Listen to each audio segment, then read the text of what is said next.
ನಮಸ್ತೆ, welcome to Bhagya creative vlogs. ಯಾರೆಲ್ಲ ಹೊಸದಾಗಿ ನನ್ನ ಚಾನಲ್ನ ನೋಡ್ತಾ ಇದ್ದೀರಾ, ಸಬ್ಸ್ಕ್ರೈಬ್ ಮಾಡ್ಕೊಂಡು ನೋಡಿ.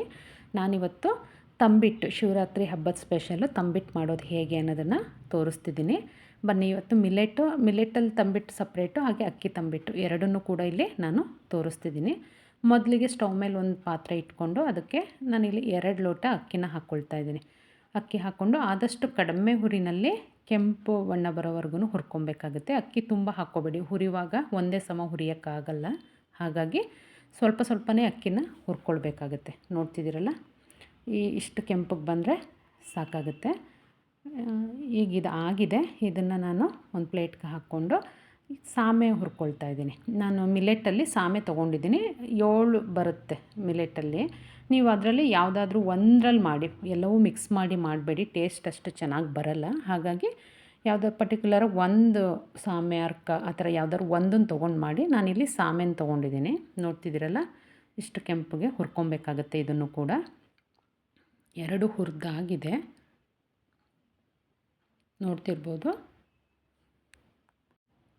ನೋಡ್ತಿದ್ದೀರಲ್ಲ, ಸಾಮೆನೂ ಕೂಡ 2 ನೀಟಾಗಿ ಹುರಿದಿದೆ. ಇವಾಗ ಇದಕ್ಕೆ ಕಡಲೆ ಮಿಕ್ಸ್ ಮಾಡ್ಕೋಬೇಕಾಗತ್ತೆ, ಹುರ್ಗಡ್ಲೆನ. ಅಕ್ಕಿ ನಾನಿಲ್ಲಿ 1 kg ಅಕ್ಕಿಗೆ 1/4 kgಯಷ್ಟು ಹುರ್ಗಡ್ಲೆನ ಮಿಕ್ಸ್ ಮಾಡ್ಕೊಳ್ತಾ ಇದ್ದೀನಿ. ಸೇಮ್ ಸಾಮೆಗೂ ಕೂಡ ಹಾಗೆಯೇ. ನಾನಿಲ್ಲಿ ಯಾವ ಲೋಟದಲ್ಲಿ 4 ಲೋಟ ಅಕ್ಕಿ ಏನು ತೊಗೊಂಡಿದ್ದೆ ಅದಕ್ಕೆ 1 ಲೋಟದಷ್ಟು ಕಡಲೆ ಹಾಕ್ಕೊಳ್ತಾ ಇದ್ದೀನಿ. ಇಲ್ಲಿ 8 ಲೋಟ ಅಕ್ಕಿ ಹುರ್ಕೊಂಡಿರೋದ್ರಿಂದ ನಾನು 2 ಲೋಟ ಹುರ್ಗಡ್ಲೆನ ಸೇರಿಸ್ಕೊಳ್ತಾ ಇದ್ದೀನಿ. ಸಾಮೆ ಬಂದು ಈ ಲೋಟದಲ್ಲಿ 1 ಲೋಟ ಹುರ್ಕೊಂಡಿದ್ದೆ, ಹಾಗಾಗಿ 1/4 ಲೋಟಕ್ಕಿಂತ ಒಂದು ಸ್ವಲ್ಪ ಜಾಸ್ತಿ ಹಾಕ್ಕೊಳ್ತಿದ್ದೀನಿ. ಕಡಲೆ ಸ್ವಲ್ಪ ಹೆಚ್ಚು ಕಡಿಮೆ ಆದರೆ ಏನು ತೊಂದರೆ ಇಲ್ಲ, ಟೇಸ್ಟಲ್ಲಿ ಏನಂತ ವ್ಯತ್ಯಾಸ ಬರಲ್ಲ, ಚೆನ್ನಾಗಿ ಅನಿಸುತ್ತೆ. ಫ್ಲೇವರಿಗೆ ನಾನಿಲ್ಲಿ ಏಲಕ್ಕಿನ ಸೇರಿಸ್ಕೊಳ್ತಾ ಇದ್ದೀನಿ. ನಾನಿಲ್ಲಿ ಬೆಲ್ಲದ ಪಾಕಕ್ಕೆ ಹಾಕ್ಕೊಳ್ಳಲ್ಲ ಏಲಕ್ಕಿನ. ನೀವು ಅಕ್ಕಿ ಮಿಲ್ ಮಾಡಿಸುವಾಗಲೇ ಹಾಕ್ಕೊಂಡ್ರೆ ತುಂಬ ಚೆನ್ನಾಗಿ ಫ್ಲೇವರ್ ಬರುತ್ತೆ. ಹಾಗಾಗಿ ಮಿಲ್ ಮಾಡಿಸುವಾಗಲೇ ಸೇರಿಸ್ಕೊಳ್ಳಿ, ತುಂಬ ಚೆನ್ನಾಗಿರುತ್ತೆ. ಇದು ಬಂದು ಅಕ್ಕಿ ತಂಬಿಟ್ಟದು ಹಿಟ್ಟು ಇಷ್ಟ ಆಗಿದೆ. ನೋಡ್ತಿದ್ದೀರಲ್ಲ, ಇದೆಲ್ಲ ಮಿಕ್ಸಿಲಿ ಮಾಡೋಕ್ಕೆ ಹೋಗಬೇಡಿ. ಸ್ವಲ್ಪ ಕ್ವಾಂಟಿಟಿ ಮಾಡ್ತೀನಿ ಅಂದ್ರೂ ತರಿಯಾಗಿ ಬರುತ್ತೆ, ತುಂಬ ನುಣ್ಣಗೆ ಪುಡಿ ಆಗಲ್ಲ. ಹಾಗಾಗಿ ತಂಬಿಟ್ಟು ಅಷ್ಟು ಚೆನ್ನಾಗಿ ಅನಿಸಲ್ಲ. ಮಿಲ್ಲಲ್ಲಿ ಮಾಡಿಸಿದ್ರೇ ತುಂಬ ಚೆನ್ನಾಗಿರುತ್ತೆ.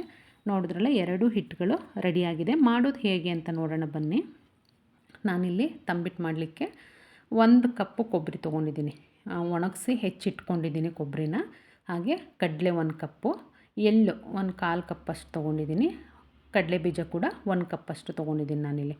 ನಾವು ಕಡಲೆ ಬೀಜನ ಹುರಿದು ಸಿಪ್ಪೆ ತೆಗೆದು ರೆಡಿ ಮಾಡಿ ಉಪಯೋಗಿಸ್ಕೊಳ್ಬೇಕಾಗುತ್ತೆ. ನೋಡ್ತಿದ್ದೀರಲ್ಲ, ಈಗ ಎಳ್ಳು ಮತ್ತು ಕಡಲೆ ಬೀಜ ಎರಡನ್ನೂ ನಾವು ಹುರ್ಕೋಬೇಕು. ಅದಕ್ಕಿಂತ ಮುಂಚೆ ಅದಕ್ಕೆ ಈ ಬೆಲ್ಲ, ಸ್ವೀಟಿಗೆ ಎಷ್ಟು ಬೇಕಷ್ಟು ಬೆಲ್ಲನೂ ಕೂಡ ನಾನಿಲ್ಲಿ ಇಟ್ಕೊಂಡಿದ್ದೀನಿ.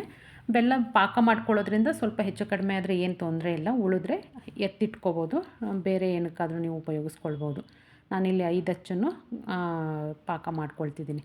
ಪಾಕಕ್ಕೆ ತುಂಬ ನೀರು ಹಾಕ್ಕೊಳ್ಳೋಕ್ಕೆ ಹೋಗಬೇಡಿ, ಸ್ವಲ್ಪ ಅಷ್ಟೇ ನೀರು ಹಾಕ್ಕೋಬೇಕು. ಬೆಲ್ಲ ಕರಗೋಷ್ಟು ನೀರು ಹಾಕ್ಕೊಂಡ್ರೆ ಸಾಕು. ತುಂಬ ಗಟ್ಟಿ ಪಾಕ ಆದ್ರೂ ತಂಬಿಟ್ಟು ಚೆನ್ನಾಗಲ್ಲ, ಹಾಗೆ ತುಂಬ ತೆಳು ಆದ್ರೂ ಕೂಡ ತಂಬಿಟ್ಟು ಬೇಗ ಹಾಳಾಗುತ್ತೆ. ನೀಟಾಗಿ ಪಾಕ ತೆಗೆದು ಮಾಡೋದ್ರಿಂದ ಏನಾಗುತ್ತೆ, 1 ತಿಂಗಳೆಲ್ಲ ನಾವು ಹೊರಗಡೆ ಇಟ್ಟರೂ ಕೂಡ ತಂಬಿಟ್ಟು ಸ್ವಲ್ಪ ಕೂಡ ಹಾಳಾಗಲ್ಲ. ಬೂಸ್ಟ್ ಬರೋದಾಗಲಿ ಆ ಥರ ಎಲ್ಲ ಏನಾಗಲ್ಲ. ಹಾಗಾಗಿ ನೀಟಾಗಿ ಪಾಕ ಮಾಡ್ಕೋಬೇಕಾಗತ್ತೆ ಬೆಲ್ಲ ಕರಗೋಷ್ಟರಲ್ಲಿ ನಾವಿಲ್ಲಿ ಕಡಲೆ ಬೀಜನ ಹುರಿದು ರೆಡಿ ಮಾಡ್ಕೊಳ್ಳೋಣ. ಇದನ್ನು ಕೂಡ ಆದಷ್ಟು ಕಡಿಮೆ ಉರಿನಲ್ಲಿ ನೀಟಾಗಿ ಹುರಿದು ಎತ್ತಿಟ್ಕೋಬೇಕು. ಬಾಣಲಿ ಏನು ಬಿಸಿ ಇರುತ್ತೆ ಆ ಬಿಸಿಗೆ ನಮಗೆ ಇಲ್ಲಿ ಎಳ್ಳು ಹುರಿದಾಗುತ್ತೆ. ನೋಡ್ತಿದ್ದೀರಲ್ಲ, ಆಗಿದೆ. ಈಗ ಇದನ್ನು ಎಲ್ಲ ಒಂದು ಬೌಲ್ಗೆ ಟ್ರಾನ್ಸ್ಫರ್ ಮಾಡ್ಕೊಳ್ಳೋಣ. ನೋಡ್ತಿರಲ್ಲ, ಕಡಲೆ ಬೀಜ ಸಿಪ್ಪೆ ಎಲ್ಲ ತೆಗೆದು 1 ಬೌಲ್ ಕಡಲೆ ಬೀಜನ ನಾನಿಲ್ಲಿ ತೆಗೆದಿಟ್ಕೊಂಡಿದ್ದೀನಿ. ಎಲ್ಲವೂ ರೆಡಿ ಇದೆ. ಬೆಲ್ಲ ಪಾಕ ಕೂಡ ಆಗಿದೆ. ನೋಡ್ತಿದ್ದೀರಲ್ಲ, ಈ ಕನ್ಸಿಸ್ಟೆನ್ಸಿ ಬಂದರೆ ಸಾಕಾಗುತ್ತೆ. ತುಂಬ ಗಟ್ಟಿನೂ ಮಾಡ್ಕೋಬಾರ್ದು, ಹಾಗಂತ ತುಂಬ ತೆಳು ಕೂಡ ಇರಬಾರ್ದು. ಇದನ್ನು ಫಿಲ್ಟ್ರ್ ಮಾಡ್ಕೊಳ್ಳೋಣ ನಾವು ಇವಾಗ. ಏನಾದರೂ ಕೆಳಗಡೆ ಎಲ್ಲ ಮಣ್ಣು ನುಜ್ರುಗಲ್ಲ ಆ ಥರ ಎಲ್ಲ ಇರುತ್ತೆ, ಅದೆಲ್ಲ ಹೋಗೋ ಥರ. ಆದರೆ ಬಟ್ ಇಲ್ಲೇನು ಕಸ ಎಲ್ಲ ಇಲ್ಲ, ಆದ್ರೂ ಯಾವಾಗಲೂ ಒಂದು ಸಲ ಫಿಲ್ಟ್ರ್ ಮಾಡ್ಕೊಂಡು ಉಪಯೋಗಿಸೋದು ತುಂಬಾ ಒಳ್ಳೆಯದು. ನಾನಿಲ್ಲಿ ಮೊದಲಿಗೆ ಮಿಲೆಟ್ದು ಹಿಟ್ಟನ್ನು ಉಪಯೋಗಿಸ್ಕೊಂಡು ತಂಬಿಟ್ಟನ್ನ ಮಾಡ್ತಿದ್ದೀನಿ. ನೀವು ಇದನ್ನು ಎಷ್ಟು ದಿನ ಬೇಕಾದರೂ ಸ್ಟೋರ್ ಮಾಡಿ ಇಟ್ಕೋಬೋದು, ಹಾಳಾಗಲ್ಲ ಹುರಿದಿರೋದ್ರಿಂದ. ನಾನಿಲ್ಲಿ ಒಂದು 2 ಸ್ಪೂನಷ್ಟು ಹಾಕ್ಕೊಂಡು ಕಲಿಸ್ತಿದ್ದೀನಿ ತೋರಿಸ್ಲಿಕ್ಕೆ ಅಂತ ಹೇಳಿ. ಬೇಕಾದಾಗ ಇನ್ಸ್ಟೆಂಟಾಗಿ ಕೂಡ ನೀವು ಮಾಡ್ಕೋಬೋದು. ಏನಾದರೂ ಸ್ವೀಟ್ ತಿನ್ನಬೇಕು ಅಂತ ಅನಿಸಿದ್ರೆ ಈ ಕಡಲೆ ಬೀಜ ಎಲ್ಲ ನೀಟಾಗಿ ಇದನ್ನು ಕೂಡ ರೆಡಿ ಮಾಡಿ ಇಟ್ಕೊಂಡಿದ್ರೆ ಹಾಕ್ಕೊಂಡು ಇನ್ಸ್ಟೆಂಟಾಗಿ ಮಾಡ್ಕೋಬೋದು. ತಿನ್ನಲಿಕ್ಕೂ ಕೂಡ ರುಚಿ ತುಂಬಾ ಚೆನ್ನಾಗಿರುತ್ತೆ. ನಾನಿಲ್ಲಿ ಎಲ್ಲನೂ ಒಂದೊಂದು ಹಿಡಿ ಹಾಕ್ಕೊಂಡಿದ್ದೀನಿ. ಎಳ್ಳನ್ನು ಮಾತ್ರ ಒಂದು 2 ಸ್ಪೂನಷ್ಟು ಹಾಕ್ಕೊಂಡಿದ್ದೀನಿ. ನಿಮಗೆ ಅದು ಕಡಲೆ ಬೀಜ ಎಲ್ಲ ತುಂಬ ಬಾಯಿಗೆ ಸಿಗೋದು ಇಷ್ಟ ಇಲ್ಲ ಅನ್ನೋದಾದರೆ ಸ್ವಲ್ಪ ಕಡಿಮೆ ಕೂಡ ಹಾಕ್ಕೋಬೋದು.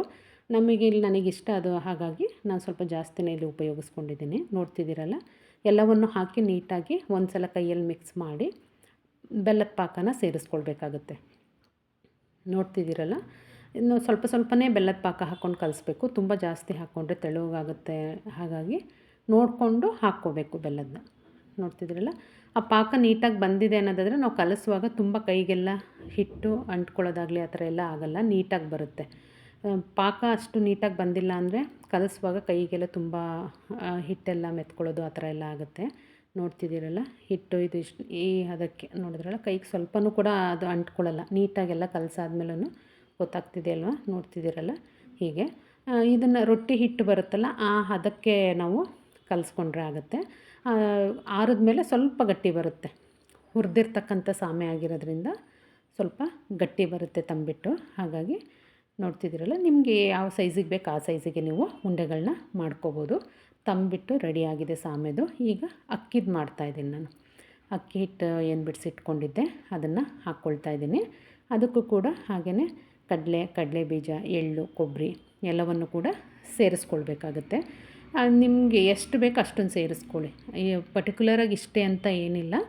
ನಿಮಗೆ ಅದು ಬಾಯಿಗೆ ಸಿಗೋದು ತುಂಬ ಇಷ್ಟ, ತಿನ್ನುವಾಗ ಚೆನ್ನಾಗಿ ಅನಿಸುತ್ತೆ ಅನ್ನೋದಾದರೆ ಸ್ವಲ್ಪ ಕ್ವಾಂಟಿಟಿ ಜಾಸ್ತಿ ಸೇರಿಸ್ಕೊಳ್ಳಿ. ಇಲ್ಲ ಅಂತ ಅಂದರೆ ಸ್ವಲ್ಪ ಕಡಿಮೆನೂ ಕೂಡ ಹಾಕ್ಕೋಬೋದು. ನೋಡ್ತಿದ್ರಲ್ಲ, ಎಲ್ಲವನ್ನು ಹಾಕ್ಕೊಂಡು ನೀಟಾಗಿ ಕೈಯಲ್ಲಿ ಒಂದು ರೌಂಡ್ ಮಿಕ್ಸ್ ಮಾಡಿ ಆನಂತರ ಇದಕ್ಕೂ ಕೂಡ ಬೆಲ್ಲದ ಪಾಕ ಹಾಕ್ಕೊಂಡು ಕಲಿಸ್ಕೊಳ್ಬೇಕಾಗತ್ತೆ. ಮಾಡೋ ಪ್ರೊಸೀಜರ್ ಬಂದು ಎರಡೂ ಕೂಡ ಸೇಮ್ ಇರುತ್ತೆ, ಏನೂ ವ್ಯತ್ಯಾಸ ಇರಲ್ಲ.